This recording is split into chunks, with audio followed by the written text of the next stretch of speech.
oportunidad tan maravillosa de tener otro día para vivir la vida cristiana, para compartir tiempo con Dios, para vivir una vida que está sujeta a la palabra de Dios y la intimidad con Dios.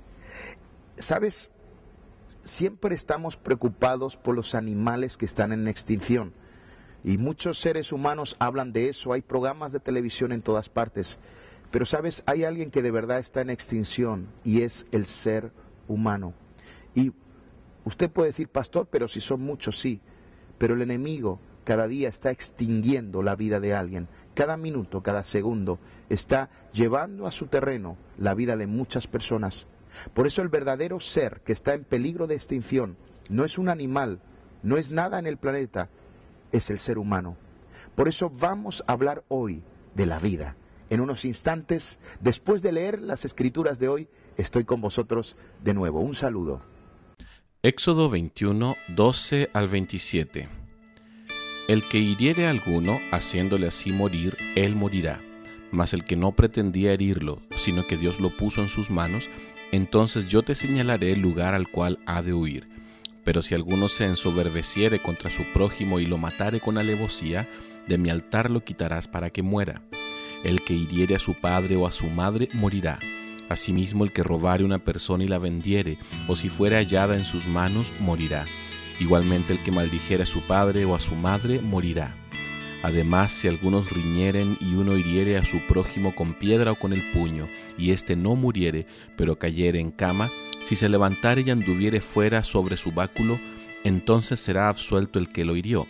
Solamente le satisfará por lo que estuvo sin trabajar y hará que le curen. Y si alguno hiriere a su siervo o a su sierva con palo y muriere bajo su mano, será castigado, mas si sobreviviere por un día o dos, no será castigado porque es de su propiedad. Si algunos riñeren e hirieren a mujer embarazada y ésta abortare, pero sin haber muerte, serán penados conforme a lo que les impusiere el marido de la mujer y juzgare los jueces. Mas si hubiere muerte, entonces pagarás vida por vida, ojo por ojo, diente por diente, mano por mano, pie por pie, quemadura por quemadura, herida por herida, golpe por golpe.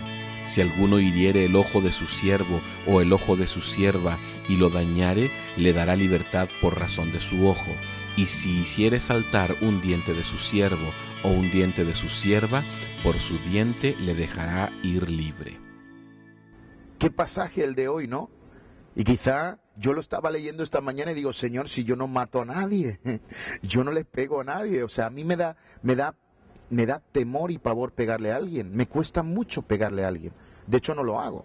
Una vez creo que era pequeño y le pegué a otro muchacho en la escuela y de verdad que ese día me sentí como el peor día de mi vida y dije, nunca más le voy a poder pegar a nadie y nunca más le voy a pegar a nadie. De hecho, he dejado que en la escuela me pegaran y yo no he pegado a nadie porque no me atrevo a pegarles. Pero fíjate qué pasaje el de hoy, yo no he provocado un aborto, yo no he secuestrado a nadie, yo no he matado, yo no he herido. Pero si tomáramos esto de una forma espiritual, ¿cuántas veces nosotros hemos, o hablo yo en este caso, he quitado la vida a alguien, ¿no? Y cuando hablamos de vida, no hablamos la vida física, sino la vida espiritual.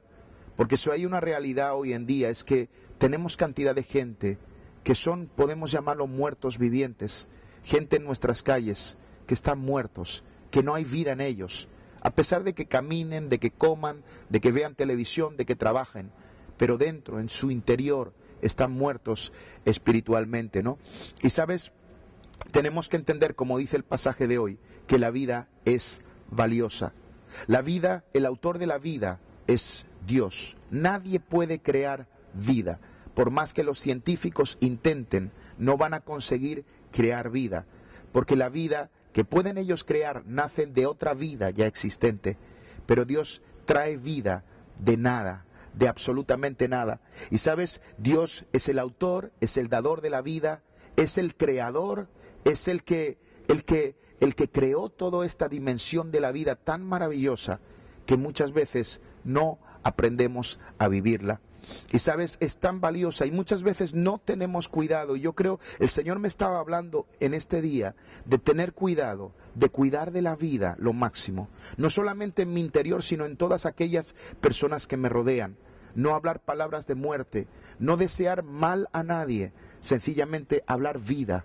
Jesús vino para que tuviéramos vida y la tuviéramos en abundancia. Ese es mi texto preferido de la Biblia. Yo he venido para que tengan vida y que la tengan en abundancia. Y yo quiero vivir esa vida en abundancia. Fíjate que en el texto que hemos leído hoy es interesante que habla de herir, de no herir a una persona, de no herir a un familiar, de no herir a nadie. ¿Y cuántas veces yo he herido a gente y no me he dado cuenta? Y quizás una palabra maldicha, quizá una mirada mal hecha puede herir la vida de alguien. Pero, ¿por qué no en este día puedo examinarme y decir, Señor, ayúdame a no herir a nadie? Ayúdame a ser una persona tan sencilla, tan irreprensible, tan especial, que en mi forma de hablar, en mi forma de dirigirme a los demás, no los pueda herir. Y es bien complicado. Pero el Señor pide de nosotros, al antiguo Israel le decía esto, no se hieran los unos a los otros. ¿Sabes?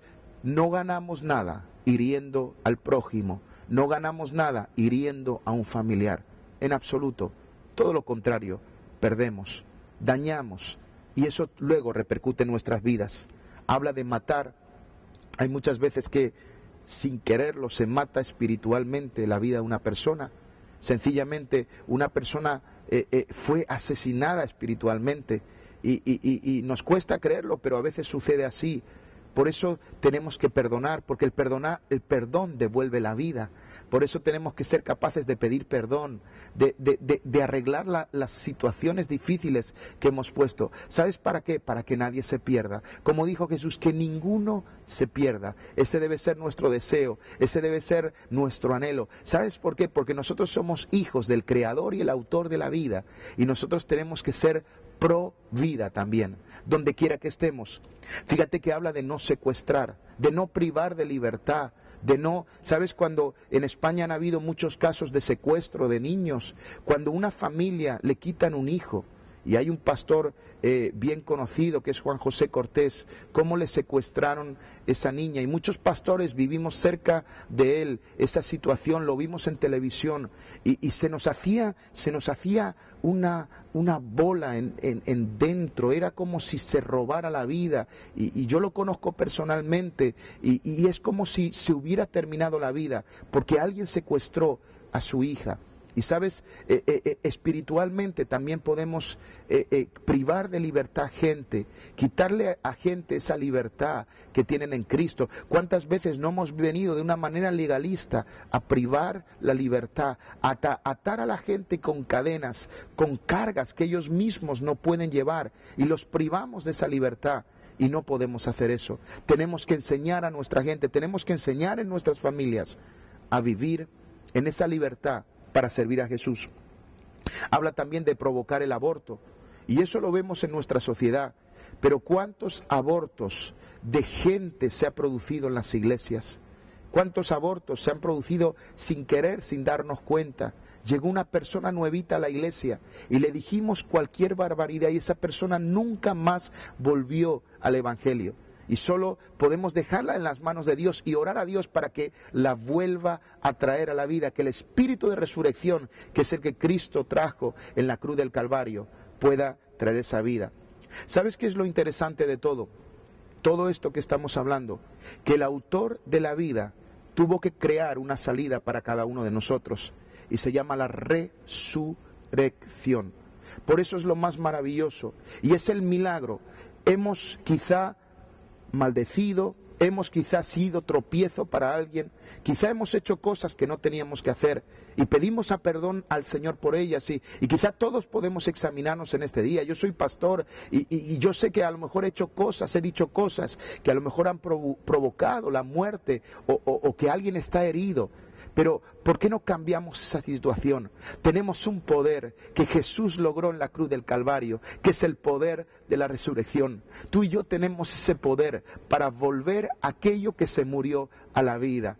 Qué maravilloso que Dios crea la vida El pecado viene y trae la muerte, pero Jesús nos devuelve el poder de la resurrección. ¿Sabes? Hay poder para que nuestro matrimonio vuelva a la vida. Hay poder para que la situación familiar con nuestros hijos vuelva a la vida. Hay poder para que ese hermano que se apartó del evangelio porque fue herido, fue dañado, vuelva a la vida. Es el poder de la resurrección. Somos pro vida, somos pro resurrección. Somos gente que puede llevar ese mensaje de esperanza, ese mensaje de fe, de decir, ¿sabes? Hay vida en Jesús. No se ha terminado todo, no se ha acabado todo. Tú piensas que ya no hay más por hacer, pero está el poder de la resurrección que te levantará una vez más para que puedas tener esa vida y vida en abundancia. Qué maravilloso, ¿no? Dios crea la vida, es el autor de la vida, el creador de la vida. El pecado viene y comienza a traer muerte. Nos comenzamos a herir, a matar espiritualmente, a traer abortos espirituales sobre aquellos nuevecitos porque dijimos algo que no teníamos que decir, a privar de libertad, a secuestrar a gente con cargas demasiado pesadas. Y cuando dijo Jesús que mi carga es ligera, mi yugo es fácil, y finalmente a maldecir a personas. Y sabes, cuando maldecimos a algo traemos muerte sobre esa persona. Pero qué maravilloso que entonces Jesús aparece en escena y dice, yo voy a solucionar esto, yo voy a traer el poder de la resurrección, yo voy a vivir o yo voy a morir para que ustedes puedan vivir. Qué esperanza más glorioso, ¿verdad? Quizá hoy se me murió algo, quizá hoy se te murió algo, pero sabes, hay algo maravilloso que es el poder de la resurrección. Hay vida en Jesús, lo mejor está por llegar, todavía hay esperanza. Yo quiero que entiendas esta palabra en este día, todavía hay esperanza. Yo me levanto hoy sabiendo que hay esperanza, que por muy oscuro que esté el día, por muy difícil que esté la situación, la última palabra la tiene mi Dios, la última palabra la tiene Él, y yo voy a vivir esa vida en abundancia. ¿Por qué no oramos en este día? Padre Celestial, ayúdanos a relacionarnos correctamente, Señor, a tener relaciones celestiales aquí en la tierra, Señor.